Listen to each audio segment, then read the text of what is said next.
Hello friends, welcome back to my YouTube channel दवानी classes. So friends, हमने शुरू की है अपनी चाइल्ड साइकोलॉजी एंड पेडागोजी की टॉप 150 क्वेश्चंस की सीरीज़, जिस सीरीज़ में हम पार्ट 3 ऑलरेडी डिस्कस कर चुके हैं और आज हम पार्ट 4 डिस्कस करेंगे।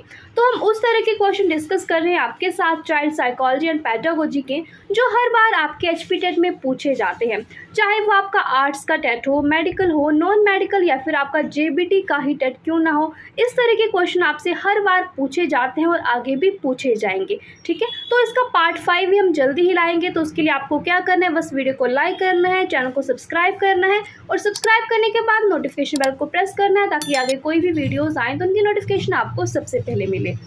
तो चलिए शुरू करते हैं इस वीडियो के फर्स्ट क्वेश्चन के साथ और इस सीरीज़ के 91 क्वेश्चन के साथ, क्योंकि ऑलरेडी प्रीवियस 3 वीडियोस में हम 90 क्वेश्चन आपके साथ डिस्कस कर चुके हैं। Okay, so now question number 91 is the formula for calculating intelligence quotient यानी कि IQ is.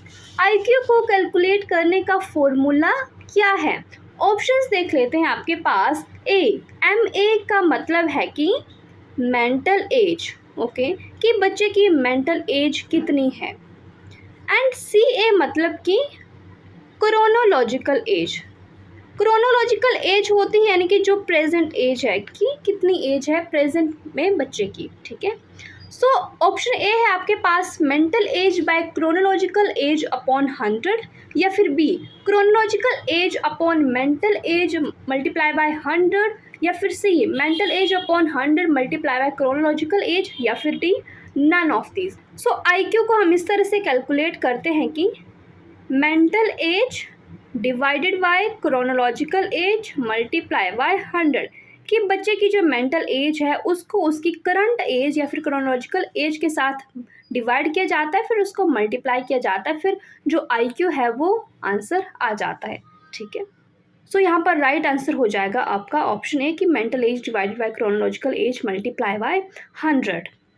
Now question number 92, according to पियाजे ईगोसेंट्रिक इज। पियाजे ने थ्योरी दी थी कॉग्निटिव डेवलपमेंट की, उसमें उन्होंने बात की थी ईगोसेंट्रिक की। सो पियाजे के अकॉर्डिंग ईगोसेंट्रिक का क्या अर्थ होता है? ओके, ऑप्शंस है आपके पास। A environment is centre of knowledge, कि इन्वायरमेंट सेंटर है नॉलेज का। And B sensory motor stage है क्या इसका मीनिंग, या फिर C child is the centre of world and everything revolves around him, या फिर डी नन ऑफ दीज। ठीक है, तो ऑप्शन सी है इसका राइट आंसर, कि जो बच्चा है वो बिल्कुल सेंटर में है, सब कुछ उसके इर्द गिर्द रिवॉल्व कर रहा है। So option C is the right answer. Okay, now question number 93, the repeated presentation of CS without the UCS results in. अब ये CS और UCS क्या है? सो CS है आपका कंडीशनड स्टिमुलस, और UCS और CS की बात कहाँ पर की गई थी? वो बात की गई थी पावलोव की थ्योरी में। ओके, सो CS तो हो गया कंडीशनड स्टिमुलस और UCS है आपका unconditioned stimulus. Okay, so question में क्या पूछा गया है वो देखते हैं। जब हम रिपीटेड प्रेजेंट करते हैं किसको? कंडीशनड स्टिमुलस को, बिना किसके? अनकंडीशनड रिजल्ट के। सो कंडीशनड स्टिमुलस क्या था पावलोव की थ्योरी में? कंडीशनड स्टिमुलस था आपका बेल। जब बेल बजाते थे उसके बाद फूड डॉग के सामने प्रेजेंट किया जाता था तो उसके मुंह में सलाइवा आता था। ठीक है, सो बेल था कंडीशनड स्टिमुलस, और अनकंडीशनड स्टिमुलस क्या हुआ? अनकंडीशनड स्टिमुलस था आपका फूड। ओके, सो जब हम रिपीटेडली कंडीशनड स्टिमुलस यानी कि बेल तो बजाते हैं बट फूड नहीं देते हैं उसके बाद, तो क्या होगा? तो होगी एक्सटिंक्शन, यानी कि सलाइवा फिर प्रोड्यूस नहीं होगा, जो अनकंडीशन रिस्पॉन्स था वो प्रोड्यूस नहीं होगा। ठीक है, so option C is the right answer. Now question number 94, CEE stand for. CEE का फुल फॉर्म क्या है? ऑप्शंस हैं आपके पास। A continuous curricular examination, B curricular and co curricular evaluation, C continuous and comprehensive examination, या फिर D continuous and comprehensive evaluation, so हम सभी को पता है CCE का अर्थ होता है continuous and comprehensive evaluation. So option D हो जाएगा आपका यहाँ पर right answer.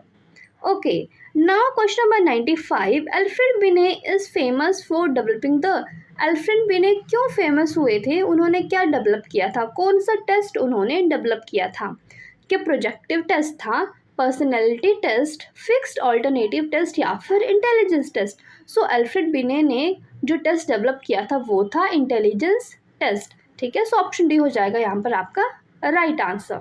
Okay, now question number 96, according to RTE यानी कि राइट टू एजुकेशन, जो RTE एक्ट आया था उसमें क्या कहा गया था कि एडमिशन बच्चे की किसी भी पर्टिकुलर क्लास में किस बेसिस पर दी जानी चाहिए।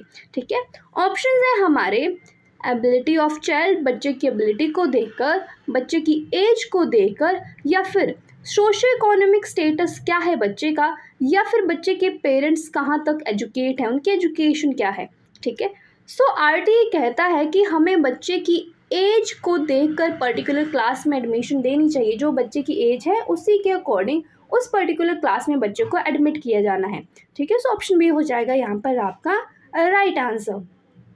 Now question number 97, children whose mental age, बच्चे जिनकी मेंटल एज लोअर होती है उनकी क्रोनोलॉजिकल एज से। ठीक है, जो मेंटल एज होती है वो कम होती है क्रोनोलॉजिकल एज से, उन बच्चों को क्या कहा जाता है, क्या वो गिफ्टेड चिल्ड्रन होते हैं, नॉर्मल चिल्ड्रन होते हैं, लर्निंग डिसेबल्ड होते हैं, फिर रिटार्डेड। तो गिफ्टेड तो नहीं हो सकते हैं, नॉर्मल भी नहीं होंगे, लर्निंग डिसेबल भी हम उनको नहीं कह सकते हैं क्योंकि वो किसी एक पर्टिकुलर सब्जेक्ट में डिसेबल नहीं है, तो उनको कहते हैं हम रिटार्डेड चिल्ड्रन। ठीक है, सो ऑप्शन डी हो जाएगा यहाँ पर आपका right answer. Now question number 98, the Skinner box is used for the study of, Skinner box को किसकी स्टडी के लिए यूज़ किया गया था। सो स्किनर ने कौन सी थ्योरी दी थी, ऑप्शंस में से देख लेते हैं। ए, क्लासिकल कंडीशनिंग दी थी, no. Forward conditioning, no. Operant conditioning, yes. So Skinner ने थ्योरी दी थी कौन सी, ऑपरेंट कंडीशनिंग। तो ऑब्वियस सी बात है स्किनर बॉक्स भी यूज़ होगा किसके लिए, ऑपरेंट कंडीशनिंग के लिए। और स्किनर बॉक्स में किस एनिमल को रखा गया था, उसमें रखा गया था रैट को और उसके साथ एक्सपेरिमेंट परफॉर्म किया गया था। Okay, so option C is the right answer here. Question number 99, the theory that we will experience a series of developmental crises throughout our lives was proposed by, ये theory किसने दी थी, जिसमें हम अपनी लाइफ में उन डेवलपमेंटल क्राइसिस को फेस करते हैं, उनको एक्सपीरियंस करते हैं अपनी पूरी लाइफ में। ठीक है, उस थ्योरी को किसने दिया था, ये इस क्वेश्चन में पूछा गया है। ऑप्शन देख लेते हैं। ए, फ्रूड, बी, एडलर, सी, शेल्डन, या फिर डी, एरिक्सन। सो यहाँ पर सही आंसर है हमारा एरिक्सन है, क्योंकि एरिक्सन ने ही 8 स्टेजेस दिए थे, तो जिसमें उन्होंने बात की थी डेवलपमेंटल क्राइसिस की। ठीक है, तो option D is the right answer here. Question number 100, which of the following is the correct sequence of human development, इनमें से कौन सा सही सीक्वेंस है ह्यूमन डेवलपमेंट का, कि पहले कौन सा स्टेज आता है उसके बाद कौन सा स्टेज आता है। ठीक है, सो ऑप्शन देख लेते हैं। क्या सबसे पहले इन्फेंसी आती है, ठीक है, इन्फेंसी तो सबसे पहले आती है, उसके बाद कौन सा स्टेज आता है, एडोलेसेंस, नो। सो ये ऑप्शन यहाँ पर गलत हो जाएगा। बी देख लेते हैं। ठीक है, इन्फेंसी तो सही है क्योंकि इन्फेंसी फर्स्ट स्टेज है, उसके बाद एडल्टहुड, नो, इन्फेंसी के बाद एडल्टहुड नहीं आता है, सो बी ऑप्शन भी आपका गलत हो जाएगा। सी है, सी का फर्स्ट है चाइल्डहुड, नो, चाइल्डहुड तो सबसे पहले आता ही नहीं है, तो सी ऑप्शन भी आपका गलत हो जाएगा। सो ऑप्शन डी देख लेते हैं हम, इन्फेंसी। ठीक है, इन्फेंसी पहले आती है, फिर आता है चाइल्डहुड, सो ठीक है ये भी, देन एडोलेसेंस, ओके, एंड उसके बाद आता है एडल्टहुड। तो ऑप्शन डी हो जाएगा आपका राइट आंसर कि सबसे पहले इन्फेंसी आती है, देन चाइल्डहुड, फिर एडोलेसेंस और at the end adulthood. Question number 101, which of the following is not a domain of learning, इनमें से कौन सा लर्निंग का डोमेन नहीं है। ऑप्शंस हैं कॉग्निटिव, साइकोमोटर, अफेक्टिव या फिर स्पिरिचुअल। सो ये तीनों तो डोमेन है लर्निंग के, सो जो डोमेन नहीं है वो है spiritual. So option D is the right answer here. Question number 102, continuous and comprehensive evaluation is, जो CCE है, पीछे भी हमने बात की कॉन्टिन्यूस एंड कॉम्प्रिहेंसिव इवैल्यूएशन की, सो वो क्या है, क्या वो टीचर सेंटर्ड है, असेसमेंट सेंटर्ड है, परफॉर्मेंस सेंटर्ड है या फिर स्टूडेंट सेंटर्ड है? सो जो CCE है वो क्या है? Student centred. तो option D is the right answer. Okay, question number 103, who has centre place in education according to child psychology? Child psychology के अनुसार एजुकेशन में सेंटर प्लेस किसका है? टीचर का, एडमिनिस्ट्रेटर का, गार्डियन का या फिर चाइल्ड का?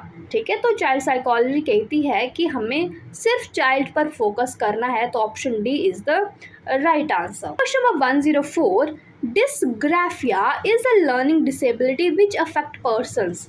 डिस्ग्राफिया इस तरह की लर्निंग डिसेबिलिटी और वो किसको अफेक्ट करती है?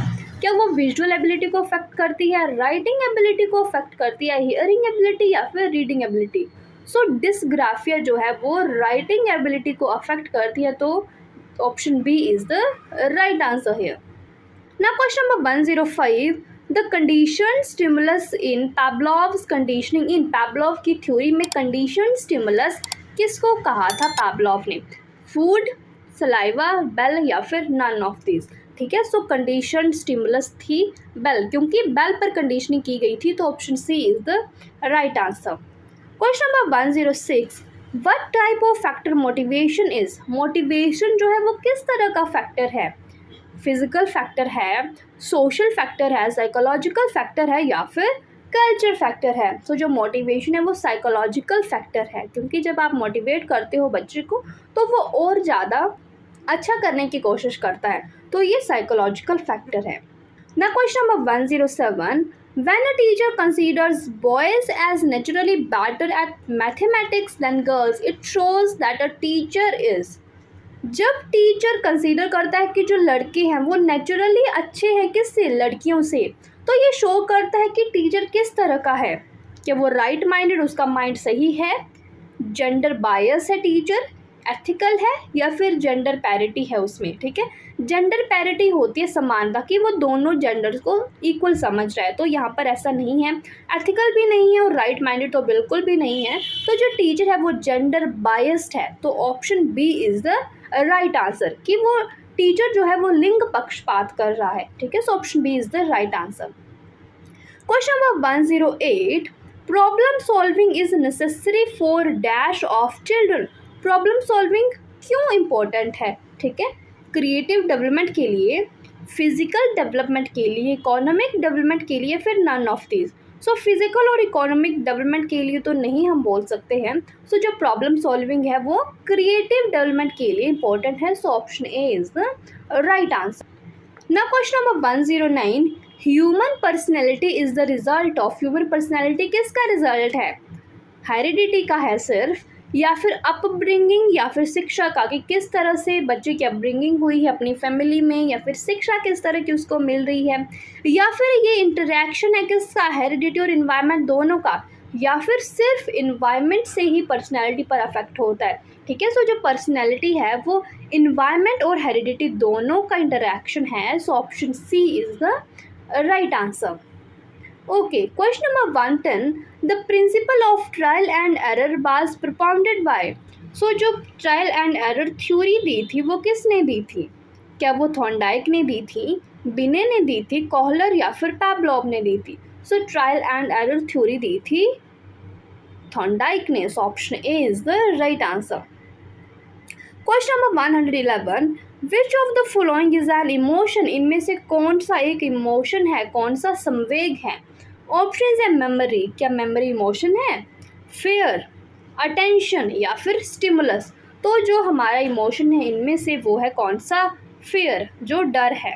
ठीक है, तो option B is the right answer. Question number 112, the term amnesia refers to. Amnesia का क्या अर्थ होता है? Is it loss of communication या फिर loss of contact, loss of memory या फिर none of this? So amnesia का अर्थ होता है कि loss of memory, so option C is the right answer. Question number 113, the laws of learning are given by. Learning के laws किसने दिए थे?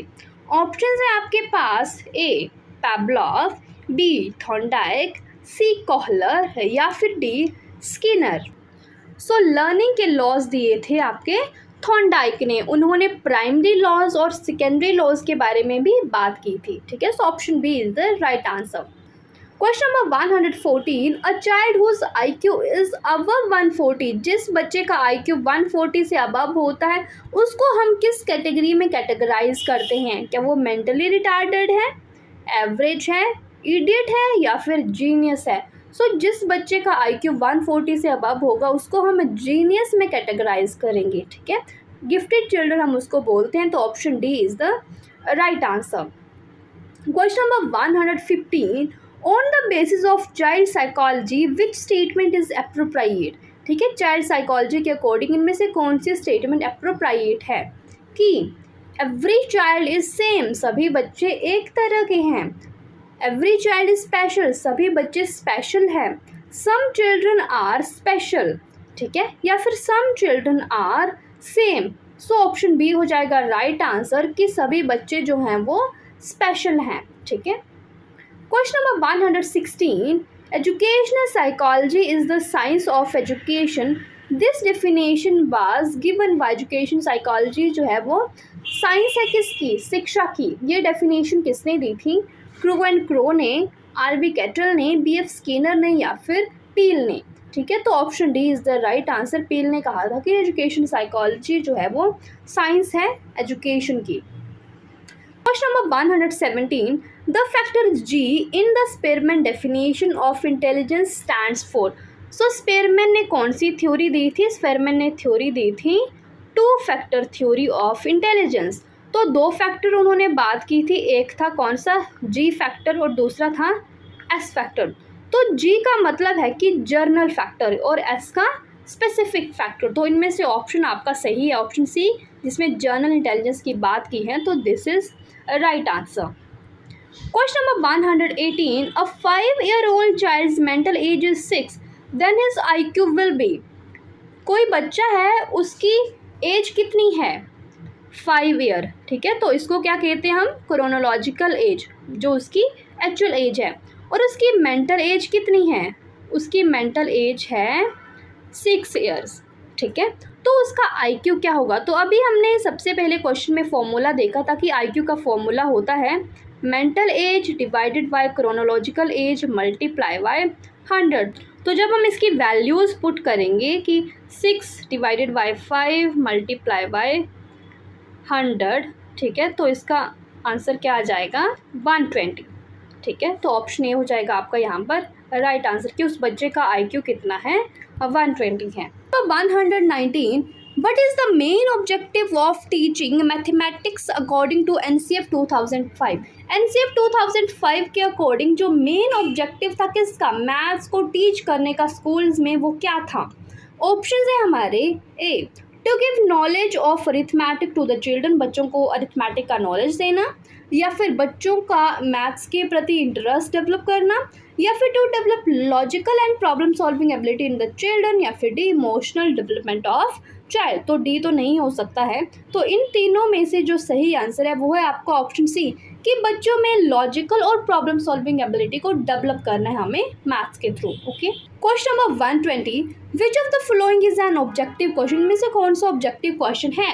ऑप्शन है हमारे ऐसे type, no, B short answer, no, short answer भी नहीं होते objective question, C open ended, no, and D true और फॉल्स। यस, जो ट्रू एंड फॉल्स होते हैं वो होते हैं आपके objective question. Option D is the right answer here. Okay, so guys इस वीडियो में बस इतना ही। नेक्स्ट जो हमारा 5th पार्ट होगा इस सीरीज़ का, उसमें बात करेंगे नेक्स्ट 30 क्वेश्चंस की। तो उसके लिए आपको वीडियो को लाइक करना, चैनल को सब्सक्राइब करना, नोटिफिकेशन बेल को प्रेस करना ताकि आगे वो वीडियो आए तो उसकी नोटिफिकेशन आपको मिल जाए। और अभी आपको क्या करना है, आपको कमेंट करना है कि आपके 30 में से कितने क्वेश्चन के आंसर सही हुए, और जिसका सबसे पहले कमेंट आएगा मैं उसके कमेंट को पिन भी करूँगी। So that's all for now, thank you so much for watching, bye bye, take care.